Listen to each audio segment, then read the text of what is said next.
Assalamualaikum warahmatullahi wabarakatuh.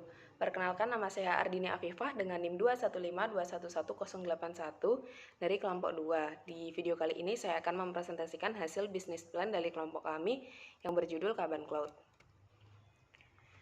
Kaban Cloud berasal dari bahasa Jepang, yaitu kaban yang artinya tas dan cloud dari bahasa Inggris yang artinya kain. Ini merupakan sebuah tas merek kain yang mengusung konsep keberlanjutan dalam industri tas. Dengan fokus pada penggunaan bahan baku ramah lingkungan dan praktik produksi yang bersih, Kaban Cloud menawarkan tas kain berkualitas yang tidak hanya stylish tetapi juga peduli terhadap lingkungan. Dampak besar industri fashion terhadap lingkungan mulai dari penggunaan bahan baku hingga proses produksi dan limbah, produk Kaban Cloud dirancang dengan semangat kreativitas dan inovasi, menjadikannya platform untuk ekspresi diri dan kesadaran lingkungan. Setiap tas kain yang kami produksi bertujuan untuk menginspirasi konsumen untuk lebih mempertahankan sumber daya alam dan dampak konsumsi mereka terhadap bumi. Untuk visi dan misinya sendiri, yang pertama visinya yaitu menjadi pelopor dalam industri fashion yang berkelanjutan dengan menghasilkan produk-produk berkualitas tinggi yang ramah lingkungan, serta menginspirasi perubahan positif dalam gaya hidup konsumen sebagai bentuk kesadaran lingkungan. Untuk misinya yang pertama yaitu menerapkan praktik produksi yang bersih untuk meminimalkan dampak negatif terhadap lingkungan. Yang kedua, menyediakan tas kain yang stylish, fungsional dan tahan lama yang memenuhi kebutuhan serta selera konsumen modern.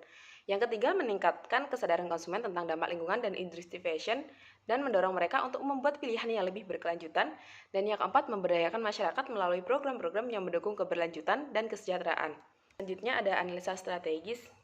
Analisa strategis ini dibagi menjadi analisa internal dan analisa eksternal. Yang pertama ini kita bahas analisa internal, yaitu ada bahan baku atau sumber daya utama yang berasal dari kain baru dan kain bekas. Yang kedua ada capability atau kapabilitas perusahaan, yaitu kemampuan untuk menggabungkan kain baru dan kain bekas dalam desain produk. Yang ketiga ada core competention atau keahlian utama perusahaan, yaitu kemampuan untuk menciptakan produk yang menarik dengan memanfaatkan bahan bekas. Dan yang terakhir yaitu manajemen atau pengelolaan sumber daya manusia yang terdiri dari pekerja harian secara efektif. Untuk selanjutnya, analisis strategis yang analisa eksternal atau mikro. Yang pertama ada pasar, yaitu potensi pasar terkait dengan daya beli konsumen terhadap tas dengan desain inovatif dan ramah lingkungan. Yang kedua, produk substitusi, yaitu keberhasilan bisnis ini dapat dipengaruhi oleh sejauh mana produk tas dengan bahan yang sama atau fungsi serupa dapat bersaing dalam harga, kualitas, dan nilai tambah. Yang ketiga ada produk tenaga kerja, yaitu ketersediaan tenaga kerja freelance untuk proses produksi dapat dipengaruhi oleh berbagai faktor. Yang keempat ada pemasok, yaitu jenis pemasok mungkin beragam, termasuk pemasok kain baru dan kain bekas serta bahan-bahan tambahan lainnya. Yang kelima yaitu pesaing. Pesaing bisa berasal dari berbagai jenis bisnis tas, baik offline maupun online. Yang selanjutnya yaitu pelanggan, yaitu pasar sasaran bisnis ini adalah mereka yang peduli tentang keberlanjutan, keunikan produk, serta harga yang murah. Untuk analisa eksternal yang makro, yang pertama ada sosial budaya, itu tingkat kesadaran masyarakat terhadap lingkungan yang semakin meningkat dapat menjadi peluang besar karena produk ini menggunakan bahan daur ulang. Yang kedua ada ekonomi, kondisi ekonomi yang stabil bisa mendukung daya beli konsumen. Yang ketiga ada hukum politik, yaitu peraturan tentang lingkungan atau daur ulang dan pajak bisa berpengaruh bagi bisnis ini. Dan yang terakhir ada teknologi, yaitu kemajuan teknologi terutama dalam hal e-commerce dan media sosial yang memungkinkan untuk akses pasar yang lebih luas. Selanjutnya ada analisis SWOT. Yang pertama ada strength atau kekuatan. Ya, dalam bisnis ini kita memiliki kekuatan yaitu dalam kreativitas di desain, penggunaan bahan ramah lingkungan, kualitas produk yang tinggi dan fokus pada keberlanjutan. Untuk weakness atau kelemahannya yaitu adanya keterbatasan dalam hal distribusi atau visibilitas merek dibandingkan dengan pesaing yang lebih mapan. Dan untuk opportunities atau peluangnya yaitu pertumbuhan kesadaran akan keberlanjutan, kemitraan dengan organisasi lingkungan. Dan yang terakhir ada threats atau ancamannya dalam bisnis ini yaitu persaingan dengan produk fashion berkelanjutan ini serta perubahan tren dalam industri fashion atau tas. Untuk strategi SWOT, yang pertama ada SO atau Strength Opportunities, yaitu memanfaatkan kreativitas dalam desain dan fokus pada keberlanjutan untuk mengambil kesempatan dari pertumbuhan kesadaran akan keberlanjutan. Yang kedua ada WO atau Weakness Opportunities, yaitu mengatasi keterbatasan dalam distribusi atau visibilitas merek dengan mengambil peluang dari pertumbuhan kesadaran dan keberlanjutan. Untuk analisis yang ketiga yaitu ST atau Strength Traits, yaitu memanfaatkan kualitas produk yang tinggi untuk menghadapi persaingan dari merek-merek fashion yang lain yang menawarkan produk berkelanjutan. Yang terakhir ada WT atau Weakness Traits, yaitu memperkecil keterbatasan dalam visibilitas merek untuk menghindari ancaman dari pesaing. Selanjutnya ada rencana pemasaran atau analisis aspek pemasaran. Yang pertama ada segmentasi pasar. Segmentasi pasar Kaban Cloth mencakup konsumen yang aktif di komunitas fashion lokal dan yang senang mengeksplorasi produk fashion unik. Yang kedua ada targeting. Target pemasaran Kaban Cloth ini adalah mereka yang mengapresiasi kualitas tinggi, desain yang menarik, dan kesadaran akan lingkungan dalam memilih produk fashion. Yang ketiga ada positioning. Kaban Cloth ditempatkan sebagai merek fashion yang menawarkan tas kain berkualitas tinggi dengan desain unik dan ramah lingkungan. Rencana pemasaran selanjutnya yaitu marketing mix 7P. Yang pertama ada produk yang dijual fokus pada tote bags dengan berbagai ukuran dan warna. Yang kedua ada price, penetapan harga yang kompetitif antara kualitas premium dan daya beli konsumen. Yang ketiga ada place, yaitu berada di Jalan Jenggelongan RT 4 RW 5 Pucangan Kartasura Sukoharjo dan menggunakan media online dalam pemasarannya. Yang keempat ada promotion, yaitu menggunakan media sosial dan email marketing untuk mempromosikan produk dan nilai keberlanjutan. Yang kelima ada people, yaitu memberikan pelatihan tentang nilai keberlanjutan dan layanan pelanggan kepada semua karyawan. Yang keenam ada proses, yaitu menggunakan teknik produksi yang mengurangi limbah dan emisi, serta memastikan etika kerja yang tinggi. Dan yang ketujuh ada physical evidence, yaitu menggunakan kemasan yang dapat didaur ulang untuk membuat produk.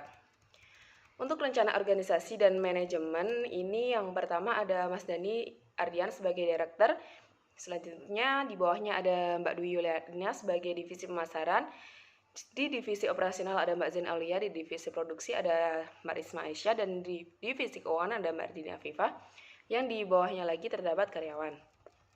Untuk selanjutnya ada rencana produksi atau operasional. Yang pertama ada tujuan produksi dan operasional, yaitu menghasilkan tas berkualitas tinggi dengan desain unik. Yang kedua menggunakan kain bekas sebagai bahan utama untuk mengurangi limbah tekstil. Yang ketiga menciptakan lapangan kerja dan pemberdayaan masyarakat. Yang keempat membangun brand yang dikenal dengan keberlanjutan. Untuk tahapan produksi yang pertama ada mengumpulkan bahan baku. Yang kedua desain produk. Selanjutnya persiapan produksi dan yang terakhir ada pengemasan.